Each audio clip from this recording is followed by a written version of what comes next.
नमस्कार। हिंदू धर्म में पूजा पाठ का बहुत महत्व होता है, आपको तो पता ही है। शास्त्रों में पूजा स्थान के बारे में कई बातें बताई गई हैं। घर में पूजा स्थान सही डायरेक्शन में होना चाहिए, इससे लाइफ में सुख शांति आती है अगर आप घर में पूजा स्थान रखते हैं तो। वहीं गलत डायरेक्शन में जब पूजा घर हो जाता है तो कई तरीके की सिरदर्दी परेशानी का सामना भी करना पड़ता है। इसके अलावा मैं आपको बताऊंगी कि जीवन में सुख शांति जो है ये डिस्टर्ब हो जाती है। ऐसे में जानते हैं कि घर का पूजा का घर पूजा प्रेइंग की जगह कैसी होनी चाहिए। घर में पूजा मंदिर में गणेश जी की प्रतिमा रखना अच्छा माना जाता है। इट मींस विघ्नहर्ता, the one who releases you from the problems. लेकिन इस बात का ध्यान रखना चाहिए कि गणेश जी की तीन मूर्ति नहीं रखना एक साथ। ऐसा करने से कहीं ना कहीं एक कॉन्फ्लिक्ट पैदा हो जाती है। आप दो मूर्तियां एक साथ रख सकते हैं पर तीन नहीं रखनी चाहिए। मंदिर में शंख रखना शुभ माना जाता है, लेकिन पूजा घर में सिर्फ एक ही शंख रखना चाहिए।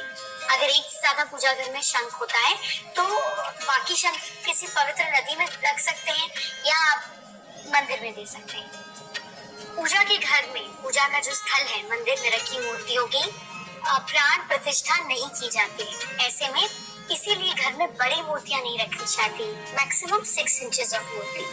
अगर पूजा घर में आपके घर के मंदिर में शिवलिंग रखा है तो उसका जो साइज है वो आपके थंब से बड़ा नहीं होना चाहिए।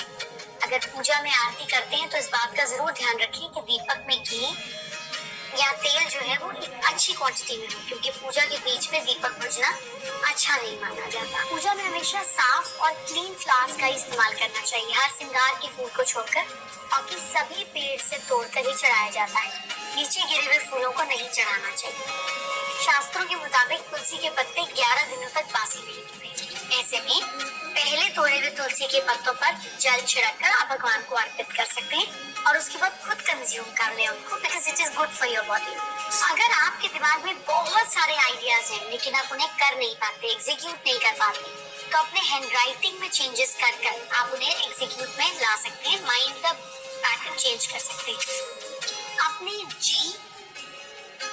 Y, J, Z ये लोअर लूप्स को बड़ा रखिए। ये जो नीचे के लूप्स है ना, ये लूप्स बेसिकली आप जिंदगी में कितना पाते हैं इसको होता है। कुछ लोग जी को यूं लिखते हैं, कुछ लोग जी को यूं लिखते हैं।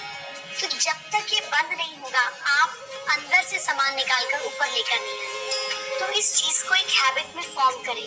जो आपके लोअर लूप्स हैं G, Y, J, Z, इनके लूप्स को बंद करें। अगर आप वैसे भी लिख कर देखिए, जैसे लिखिए गुड मॉर्निंग, तो आपके लोअर लूप्स जितने ज्यादा बड़े होते हैं उतना ज्यादा आप में डिजायर, उतना ज्यादा आप में एम्बिशन होता है। सो अगर आपको ऐसा लगता है कि आप सोचते बड़ा है लेकिन मिलता कुछ नहीं, प्रॉफिट नहीं होता, पैसे नहीं बचते, आप किसी चीज को समेट नहीं पाते, किसी चीज को बांध नहीं पाते, तो जरा लोअर लूप्स पे चेक कीजिए।